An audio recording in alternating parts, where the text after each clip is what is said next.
Anxiety from quitting your job. Hello, everyone. Welcome to another podcast in my series here. Today, we're going to talk about that. I'm going to call that wet feet or buyer's remorse. That nervous feeling you get in your stomach that makes you feel oh so unpleasant. That feeling of what happens when the euphoric idea hits reality. In my particular case, we're talking about leaving my cushy job, my cushy benefits, my six-figure income, abandoning that to open my own business.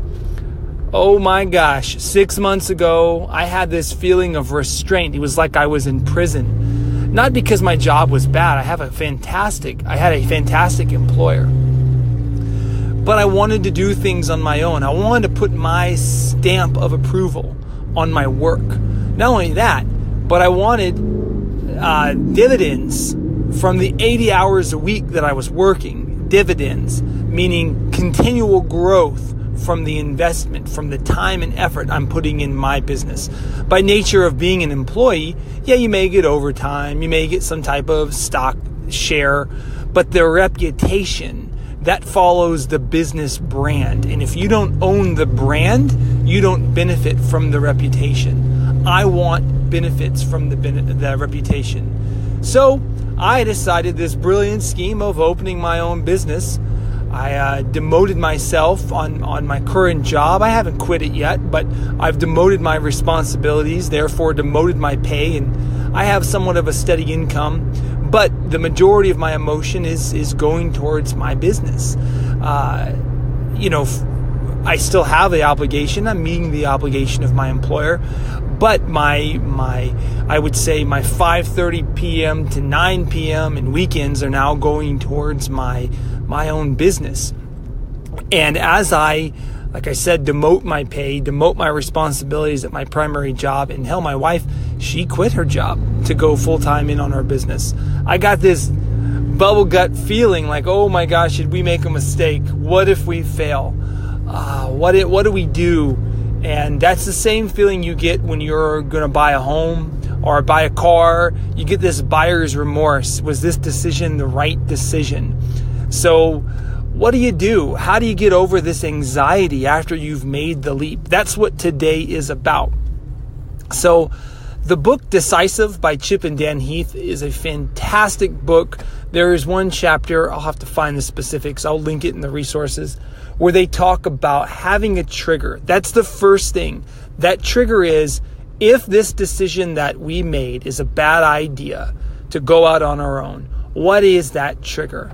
In our case, we're giving it a year. If we don't have a sustainable income after a year, sustainable means we can pay all of our bills and still contribute towards retirement, at least 10% of our adjusted gross income. Adjusted gross income. That is your take-home pay after taxes. If we cannot sustain our current standard of living and contribute 10%, at least 10%, then we're going to call it quits. We're going to give it a year. We've got some opportunities. We've got some leads. We're aggressively going after our leads, but that's our trigger. The benefit of that is, if this business fails, we haven't destroyed our savings account, destroyed our relationship. That's kind of what it's going.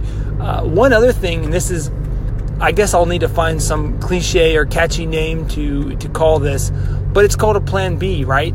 My business is not German polka dancing that doesn't have a market value. It's not some niche category. My business is building off of my existing skill set. So why that's important is, if this business fails, the skills that I put in, the skills and effort I put into growing this business will benefit me should it fail. So in my case, we're doing online training, instructional design. There are project management skills, budgeting skills, business analyst skills that I have to develop in order to grow my business. These skills are profitable on the market. So if this business fails, I haven't regressed in my skill set and can still be employed.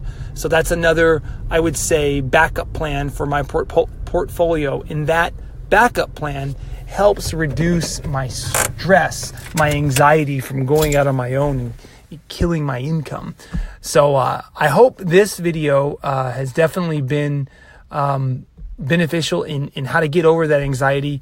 I forgot before I leave, having not just an emergency fund, but I have talked about this in another post where I have a stash of cash. It's not just 6 months.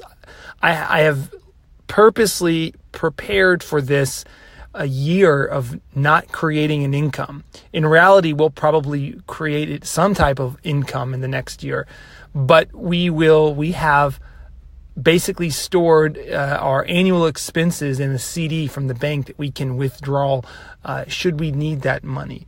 So having that, it's not just an emergency fund. Having that earmarked money definitely makes me feel good about going out on my own. So I realize and I understand that not everybody can do this, but we've busted our butt selling everything, working 80 hours a week. We're both college educated. So we were able to, I even say to an extent, privileged enough to have that money to where we could earmark a big savings account. So if we don't make any money on our business, we can tap from that fund. And I keep reflecting on that, of that money being there as an insurance policy. These are things that help me assure me that I'm making the right choice. And just one final note that also helped confirm this is the right choice, so go out on your own. I can see my baby. At my current employer, and it wasn't the employer's fault, it's me, it's my personality type. I'll work sun up to sundown. I'll work till I pass out. I'll sleep in my office. I'll sleep in my work clothes. That's just my A-type personality. The problem with that was I wasn't seeing my daughter. Poor thing is growing up, speaking, babbling, growing teeth, and I wasn't seeing her, but only a couple times a week. As a business owner, I can work from home. I can create my own hours. I can see my wife. I can make breakfast with my wife and daughter. These are things that I didn't have working for an employer, that owning my business. And that's the key of my business. My blog may be about money, but my business is about my life. My business is catered towards my life. And that's seeing my children, that's seeing my wife, that's sleeping in, that's not being stuck in traffic. Maybe that's working in sweatpants. That's what I want. And it's also producing something that is a resemblance of me to the full capacity. To me, that's what also assures that I made the right decision to open my business and pursue this full throttle. So I hope these points are beneficial to you and I didn't ramble on too long. If you have struggled to open your own business and you have gotten past the anxiety of this risk, this jump, let me know what you did. Please share your advice. Again, I'm looking for wisdom as I'm a new entrepreneur. Thank you and have a good day.